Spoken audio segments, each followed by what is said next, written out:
Bienvenue à toutes et à tous dans Kana en aparté. C'est parti pour une nouvelle émission du podcast audio lancé par l'un des éditeurs historiques du manga en France, les éditions Kana. On se retrouve ici chaque semaine pour parler de manga dans deux types d'émissions, soit pour une demi-heure d'analyse et de discussion, soit pour une version longue des entretiens d'une dizaine de minutes.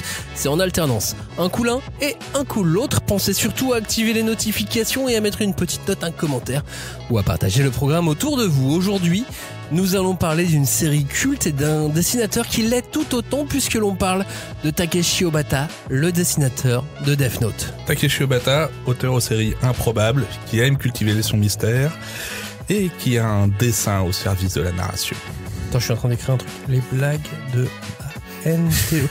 Comment t'écris Antonin déjà ? Non, dessin c'est EIN. Je suis Maxime Bender et je vous invite à poursuivre cette écoute avec Stéphanie Nunes, Mathieu Adman, Julie et Antonin Lacombe. Dès l'âge de 12 ans à peu près, il savait qu'il voulait devenir dessinateur. Il est d'une humilité incroyable, d'une gentillesse incroyable. Il n'est pas bavard. L'opinion publique a beaucoup d'importance. Si ça avait été fait 10 ans après, on aurait vraiment eu un vrai impact des réseaux sociaux. Pour nous éclairer aujourd'hui, Mathieu Adman, chef de produit marketing aux éditions Kana. Salut Mathieu. Salut tout le monde. Antonin Lacombe, journaliste spécialisé BD, comics et manga, notamment pour les magazines Manga Kids, Japan Live ou Japan Max, est également avec nous. Salut Antonin. Salut tout le monde. Julie, du podcast La 5e de couve, est aussi à nos côtés. Salut Julie. Salut. Et enfin Stéphanie Nunes, directrice de la communication des éditions Kana. Salut Stéphanie. Salut à tous. Pour terminer l'année en beauté, on a décidé de vous proposer une triple émission consacrée au travail du dessinateur Takeshi Obata, plutôt même au travail de dessinateur de Takeshi Obata, et plus précisément de Death Note. Il fait partie, Death Note, des mangas les plus lus en France, et ça depuis des années et des années. Est-ce qu'il continue toujours aujourd'hui de s'écouler autant de Death Note auprès des nouvelles générations de lecteurs ? Ouais, et c'est ça qui est assez fou. Nous, chez Kana, en tout cas, c'est la deuxième série la plus vendue du catalogue et d'assez loin.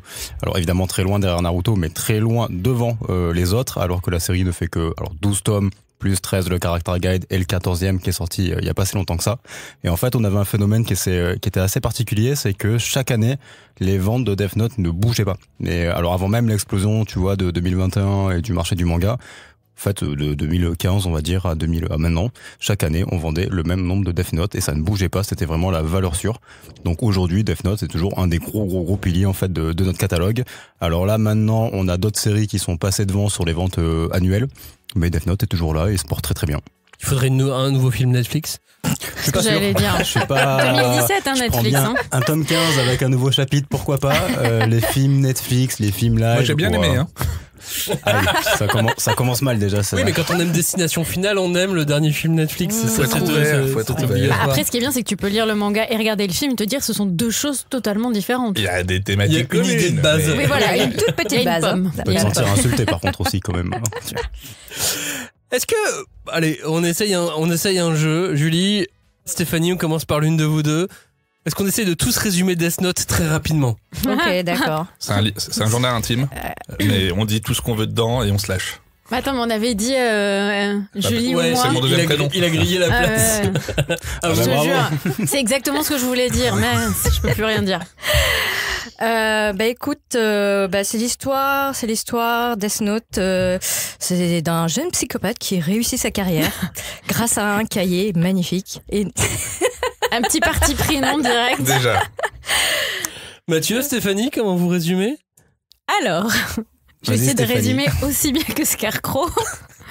Alors, c'est un jeune homme, non, c'est un lycéen qui est vraiment très très brillant. Il tombe sur le carnet de la mort envoyé par le dieu de la mort Ryuk et à partir de là arrive devant lui le choix de soit servir ses intérêts personnels et de faire mourir des gens pour qu'il puisse faire ce qu'il veut et atteindre le pouvoir, soit faire le bien selon lui ultime et rendre la justice ultime pour essayer de tuer tous les mécréants. Mathieu ? Un carnet de la mort, un mégalomane, un face-à-face. Qu'est-ce qui est bien, qu'est-ce qui est juste, je ne sais plus. Oulala, oulala. Il n'y a pas de droit de faire. Hein. Ouais, beaucoup de morts et vous verrez à la fin qui gagne. Il n'y a pas une faillite. T'as 5 € pour le scooter, tout ça. Ouais. Alors moi je vous propose sinon, c'est l'histoire d'un garçon qui se retrouve avec entre les mains un carnet de la mort qui lui permet de tuer des gens et il l'utilise pour tuer d'abord des meurtriers. Des criminels. Ou des criminels. Jusque-là, ça va.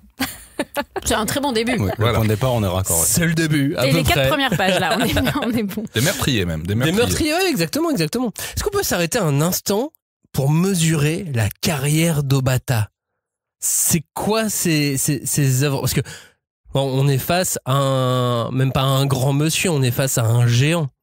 Oui, parce que alors déjà, il a fait à peu près tous les types de formats, les très courts, les one-shots, les séries en 3 tomes, les séries en 6, les séries en plus de 15 et 21, ouais. même 21.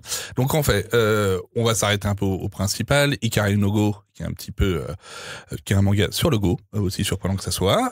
On a ensuite Death Note, qui est un espèce de thriller psychologique sans une gramme d'action, voilà, mais qui est une partie d'échec mental assez impressionnante. On le verra tout au long des émissions. Il a ensuite fait All You Need Is Kill, qui est un petit double... Edge of Tomorrow, Edge of Tomorrow pour si les gens veulent. avec Tom ne pas Cruise, lire. l'adaptation cinématographique qui est très bien fichue aussi. Et qui est l'adaptation d'un roman à la base. Oui, Tout à fait. d'abord. Rendons à César ce qui est à César. Ensuite, il a fait Bakuman, effectivement sur les dessous du monde du manga au Japon. Il a ensuite fait Platinum N, toute une séquence d'anges et démons. On y est presque. Et ensuite, là, il a commencé Showa Shoten, une série sur le stand-up. Donc, autant dire Tu que... as oublié sa meilleure série. Bah non, il a dit, c'est Showa Shoten.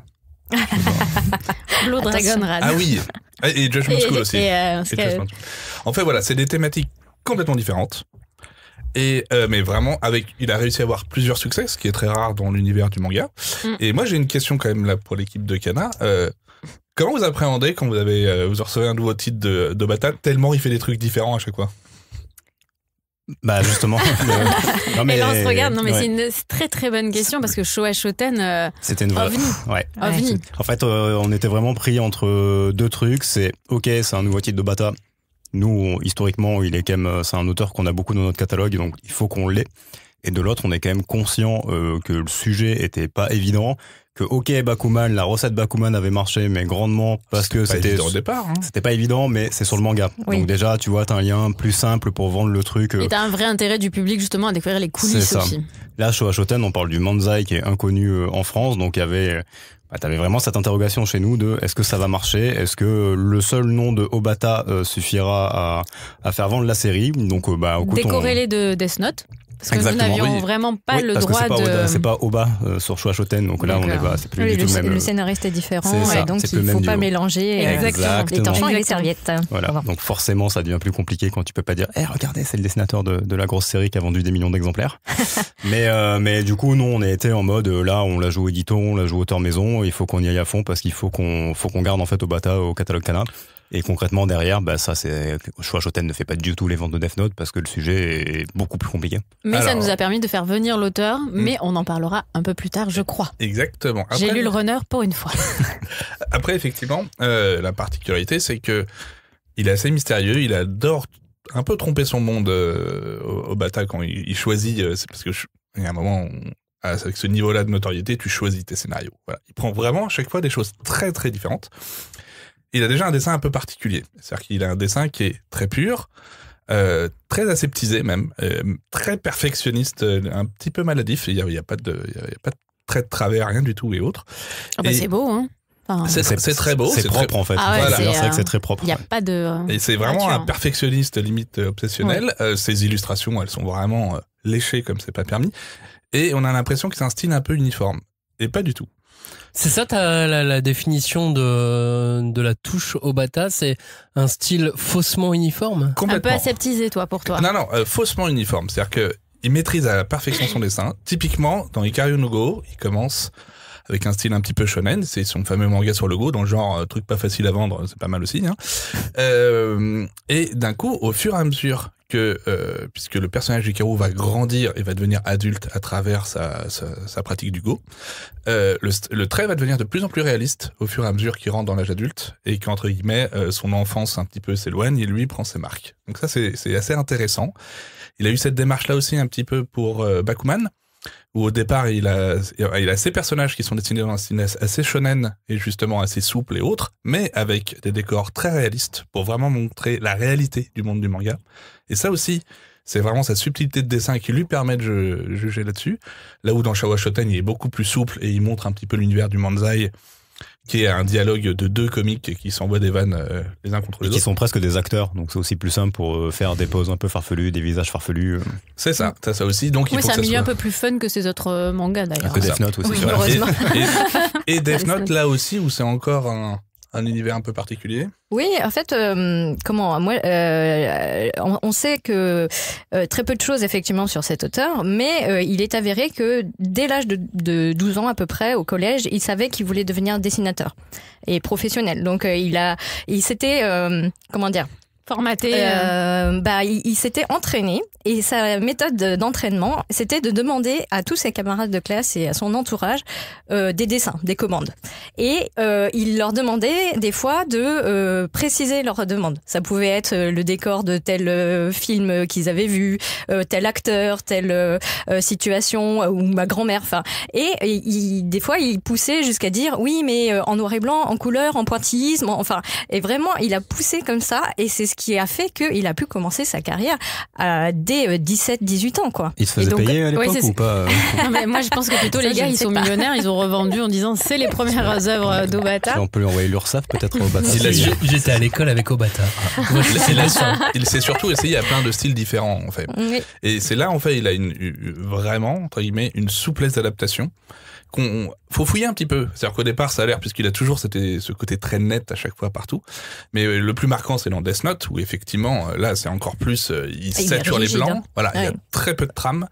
À chaque scène où il y a de la révélation, il fait des aplats de noir avec des gros contrastes. Donc, on a un côté très gothique dans cette espèce d'approche graphique. Très noir et blanc. C'est très sombre, ouais. Voilà, exactement.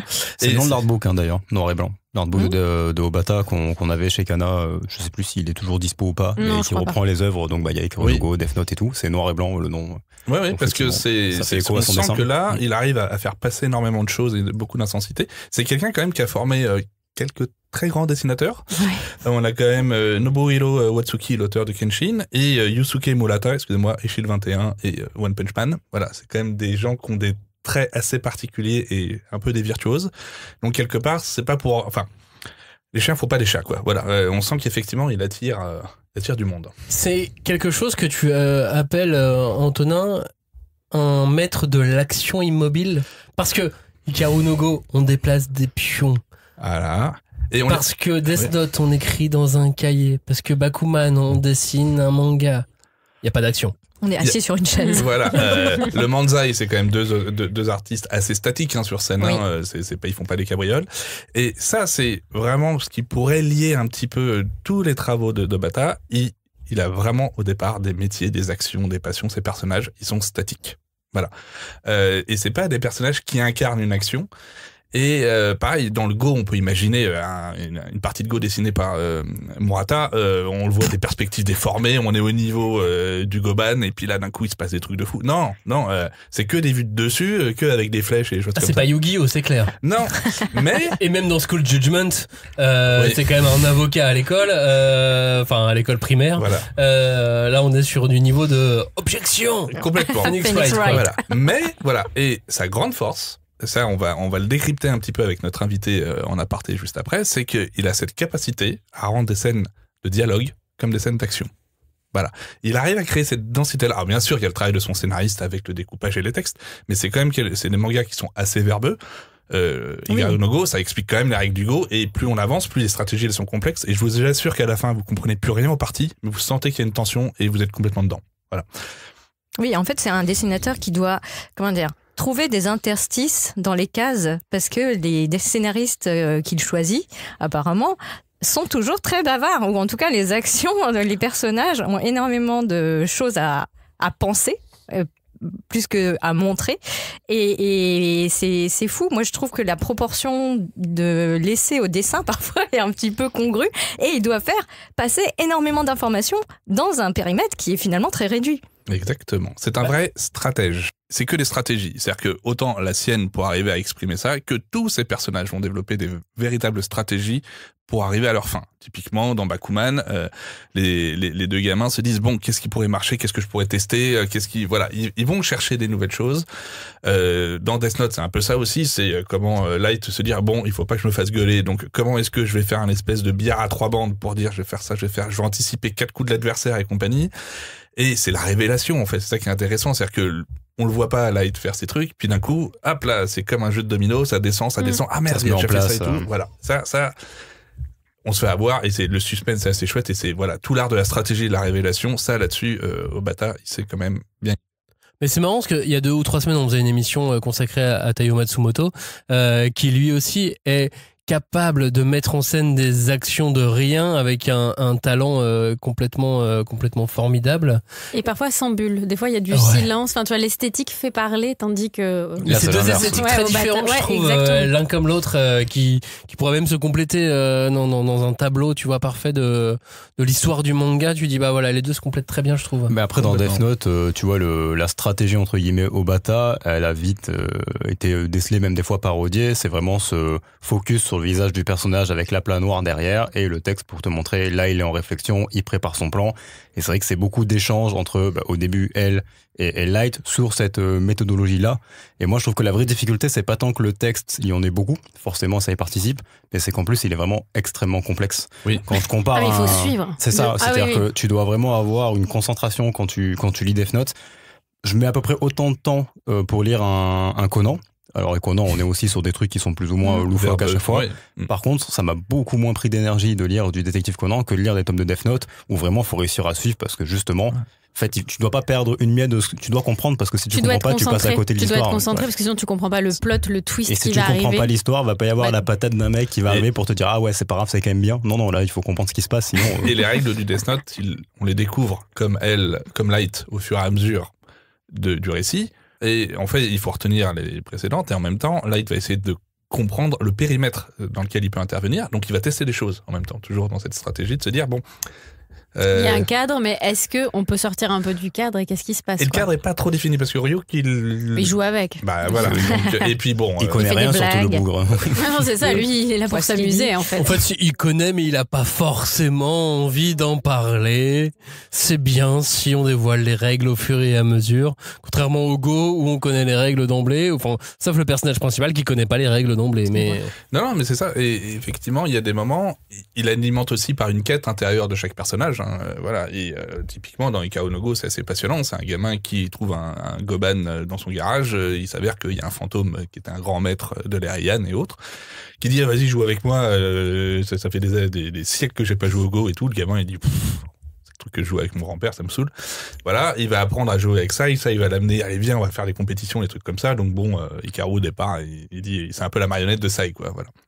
Et à un moment, je vais spoiler un peu, Sai disparaît, le fantôme disparaît.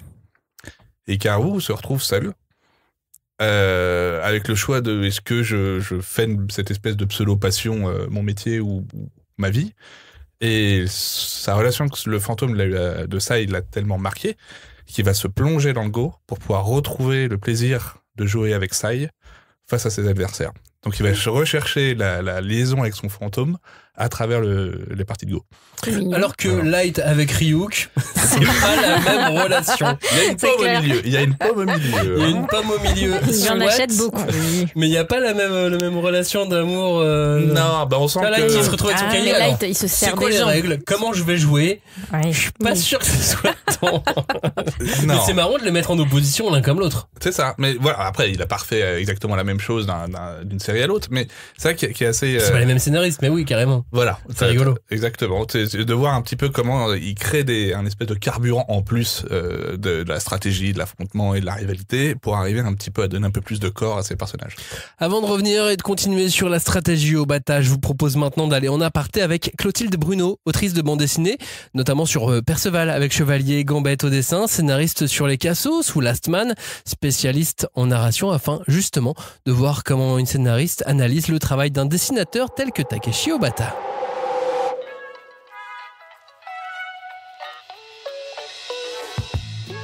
Salut Clotilde. Salut. merci d'être avec nous. J'ai une première question pour toi. Comment une scénariste regarde un dessinateur comme Takeshi Obata? Est-ce que tu le regardes avec des yeux pleins d'amour ou est-ce que tu plisses un peu les yeux, genre mais qu'est-ce qu'il va faire à mon scénario lui? Alors je plisse les yeux avec amour, un peu des deux, dirais-je. Finalement, je porte probablement le même regard sur son travail. Bon, alors déjà, je porte un regard amoureux parce que c'est un très bon dessinateur qui a une très belle ligne claire. Voilà, c'est très agréable à suivre. Sur sa narration de manière pure et dure, je pense que je porte un regard comme celui que lui-même porte sur ses personnages, assez distant et adapté, dirais-je. Je pense que il a une narration qui s'oublie régulièrement, ce qui est le signe d'une très bonne narration, qui ne prend pas trop de place. Donc moi, je trouve ça très bien. Ça laisse la place à l'histoire et justement, il n'est pas dans la démonstration perpétuelle.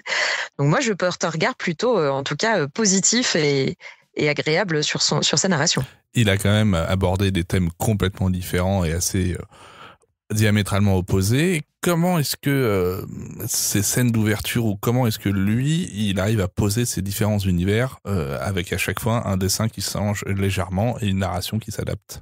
Eh bien, on voit, comme tu dis, tu vois, c'est le mot adapté qui définit très bien tout ça.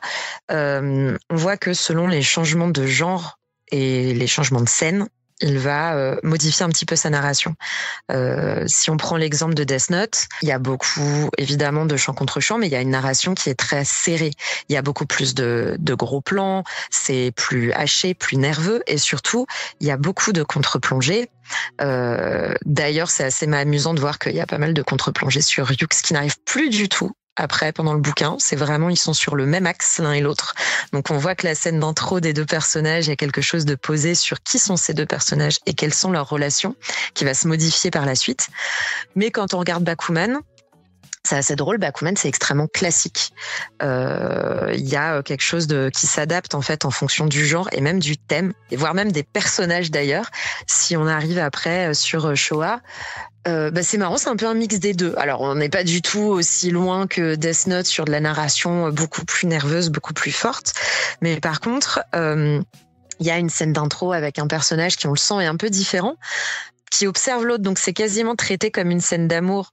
C'est drôle, c'est une observation de loin, des regards qui se croisent, etc. Et c'est drôle parce que c'est traité donc un peu de cette manière-là, avec un personnage de Taiyo qui est beaucoup plus exubérant, et du coup pareil, il va y avoir des petites répétitions, des choses qui vont aller un petit peu plus accompagner cette exubérance-là.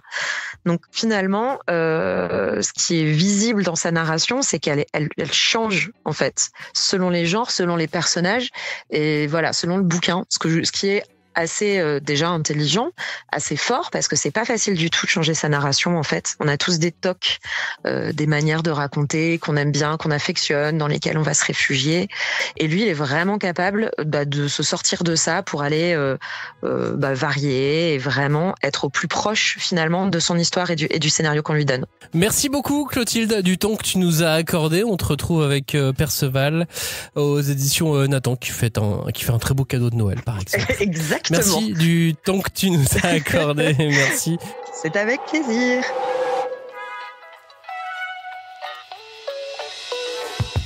Retrouvez la version longue et intégrale de cet aparté la semaine prochaine. En attendant, revenons sur Death Note et son aspect provocateur, son aspect tranché même, ce qui n'est pas si courant que ça dans le manga en fait.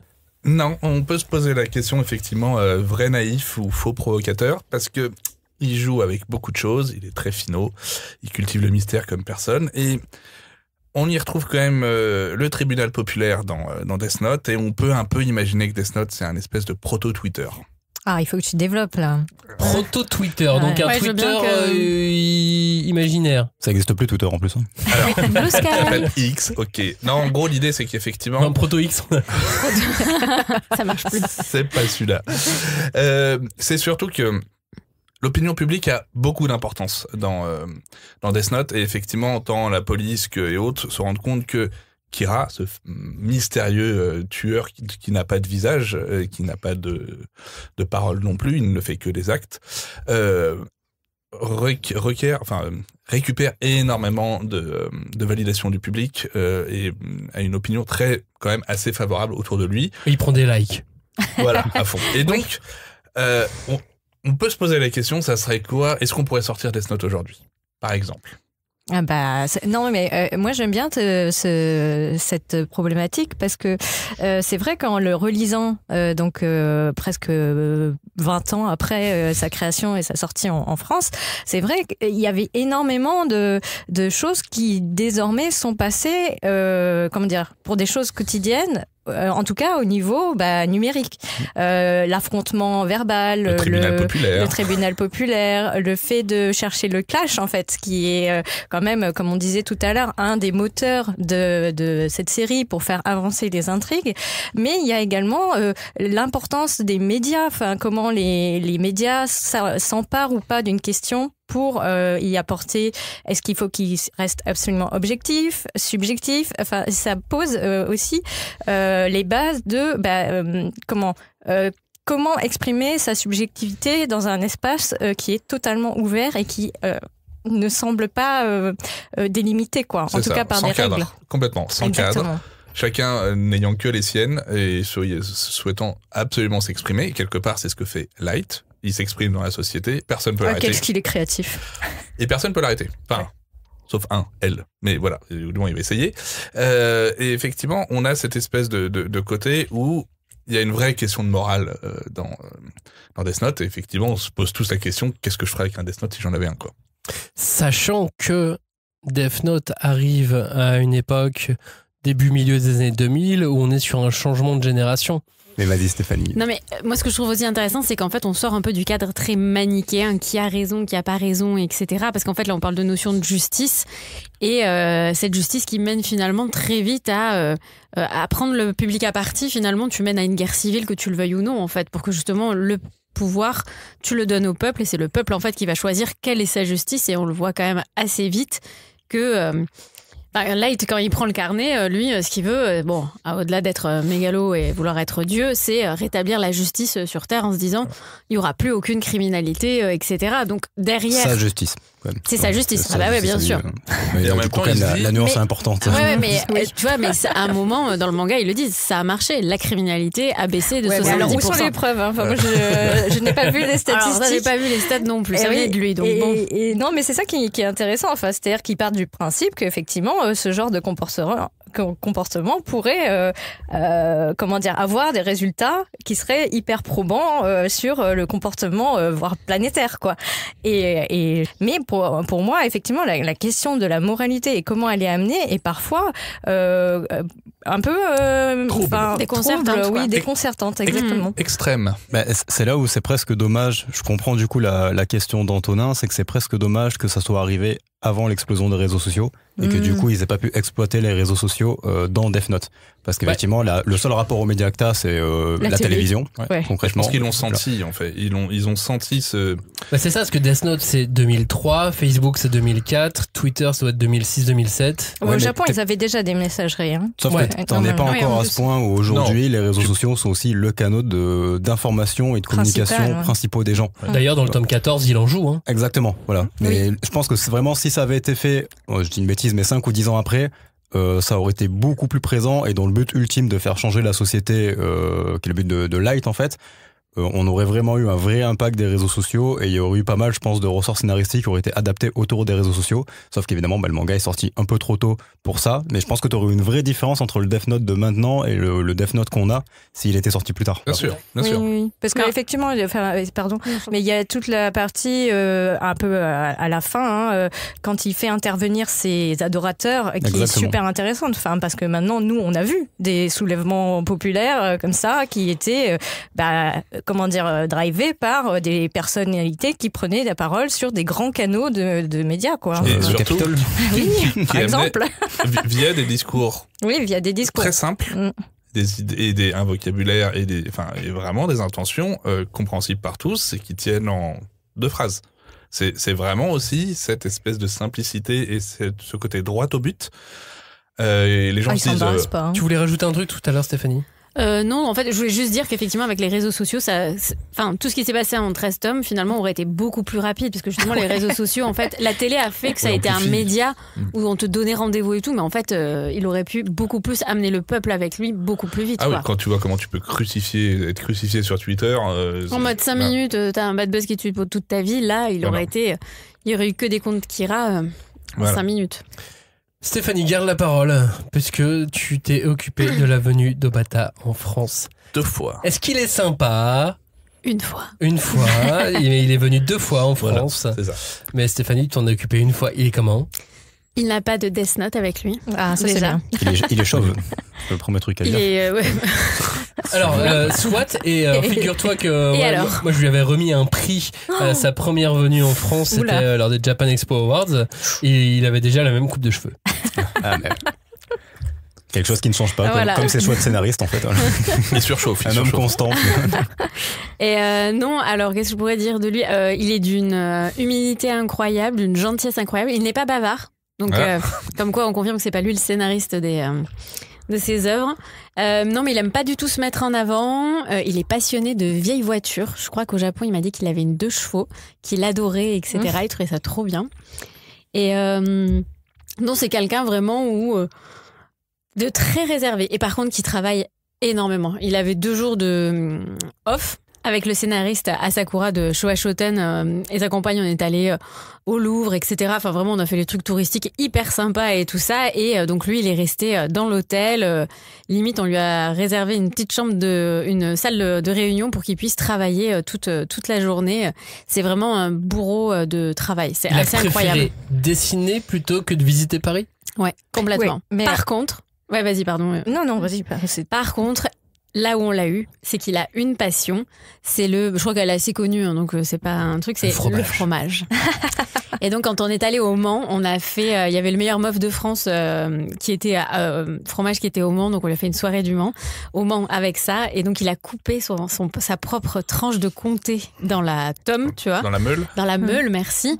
Et il est reparti avec, mais j'avais l'impression que c'était un enfant à qui on venait de faire le meilleur cadeau de Noël. C'était vraiment très, très touchant. On a la prochaine thématique. Très, très touchant.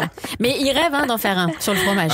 Ça serait génial. Mais voilà, faut trouver la stratégie derrière. Attends, mais en plus, les mofs... Moi, j'achète. Hein. Oui, en plus, les mofs, c'est hyper compétitif. Enfin, il y a trop de trucs à faire. Meilleur ouvrier de France. Mais oui.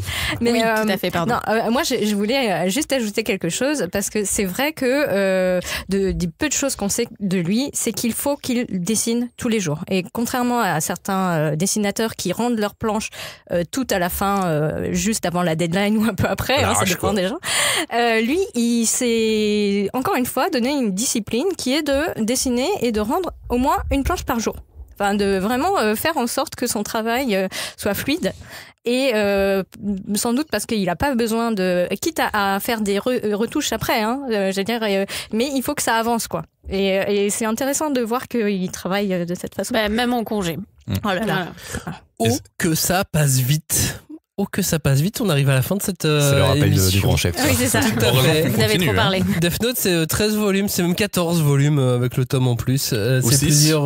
Ou 6 avec la Black Edition. Ou 6 avec la Black Edition, exactement.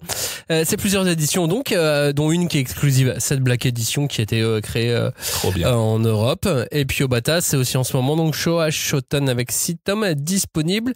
Mais c'est aussi Bakuman, ou c'est aussi les Kara Design d'un film qui s'appelle Bubble, qui est disponible sur Netflix, qui est très joli aussi, si vous voulez le voir sur autre chose. Sinon, attention, cette émission continue. Elle n'est pas vraiment terminée. Elle continue 2 fois.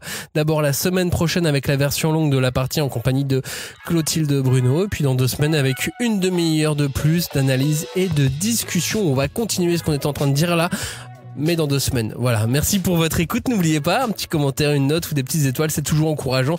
Et n'oubliez pas non plus de vous abonner à l'émission. Merci de nous avoir écoutés. Salut à tous. Salut tout le monde. Salut, bye bye.